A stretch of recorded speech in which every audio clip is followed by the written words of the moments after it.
जब से बांग्लादेश आज़ाद हुआ है 1971 से, हमारे लिए कुछ ना कुछ प्रॉब्लम करता रहा। आज़ाद इंडिया ने कराया, फिर भी वहाँ से कुछ ना कुछ दिक्कत थी। लेकिन पिछले कुछ सालों से बॉर्डर पे पीस थी। जब से शेख हसीना पावर में आई, पीएम मोदी ने उनके साथ एग्रीमेंट साइन किया था, जब बांग्लादेश गए थे जून 2015 में, और बॉर्डर एग्रीमेंट साइन करके वहाँ पे फेंसिंग का काम स्टार्ट कर दिया था। और ये था कि वहाँ पे जो स्मगलिंग होती है और इल्लीगल लोग जो इंडिया के अंदर आते हैं वो रुक जाएंगे। लेकिन धीरे-धीरे ये प्रॉब्लम और ज़्यादा हो गई, क्योंकि सबसे ज़्यादा प्रॉब्लम है कि बॉर्डर पे फेंसिंग नहीं है। बहुत सा ऐसा पोर्शन है जहाँ पे फेंसिंग हो नहीं सकती, और बहुत सा ऐसा एरिया है जहाँ पे फेंसिंग के लिए दिक्कत आ रही है, क्योंकि जो लोकल गवर्नमेंट है वो कोऑपरेट नहीं करती, और सबसे ज़्यादा नॉन कोऑपरेशन है वो है वेस्ट बंगाल से। हमारा जो बांग्लादेश से बॉर्डर लगता है वो है 4097 किलोमीटर का, और जो बांग्लादेश का वेस्ट बंगाल से बॉर्डर लगता है वो है 2217 किलोमीटर का, सबसे लंबा बॉर्डर है। और वहां पे पहले कांग्रेस थे, आज वहां पे बैठी है ममता बनर्जी।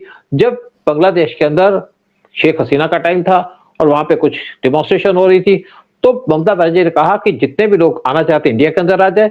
ये इन्विटेशन था मुस्लिम्स को। लेकिन जब मोहम्मद यूनुस ने वहां पे हिंदूज को मारना शुरू किया, तो ममता बनर्जी के मुंह पे लिपस्टिक जम गई, फेविकॉल जम गई। उन्होंने नहीं कहा कि जितने हिंदू हैं आ जाएं, क्योंकि उनका जो प्यार है वो है मुसलमान से, और ये हमारे लिए सबसे बड़ी बात है। लेकिन एक और बात है कि हमारे बॉर्डर पे फेंसिंग नहीं है। 11 नदियां जाती हैं इंडिया से बांग्लादेश के अंदर, और वहां पे जो लैंड है या बड़ी बड़ी घासें हैं, वहां पे फेंसिंग की दिक्कत है।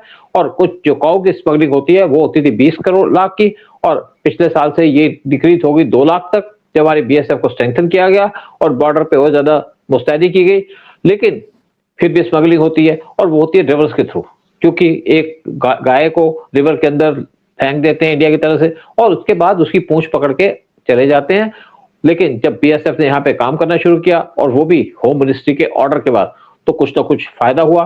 लेकिन फिर भी कुछ ना कुछ होता था, क्योंकि बहुत से लोग जो टीएमसी के थे वो इनको सपोर्ट करते थे स्मगलिंग के लिए। और एक तो ऐसा केस आया कि एक इनका लीडर था टीएमसी का, जिसका घर बॉर्डर पे था बॉर्डर पे था, और वहां पे घर से टनल बनी हुई थी बांग्लादेश के अंदर लोगों को लाने की, स्मगलिंग की।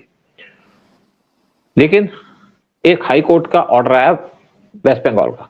इंडियन गवर्नमेंट ने बहुत बार रिक्वेस्ट की ममता बनर्जी से कि आप इसके ऊपर कुछ काम करो। ममता बनर्जी ने कहा मैं आपको लैंड नहीं दूंगी, लैंड नहीं दे रही थी। और 600 किलोमीटर का बॉर्डर जो है वहां पे फेंसिंग नहीं हो पा रही थी, क्योंकि यहाँ पे लोकल गवर्नमेंट लैंड नहीं दे रही थी।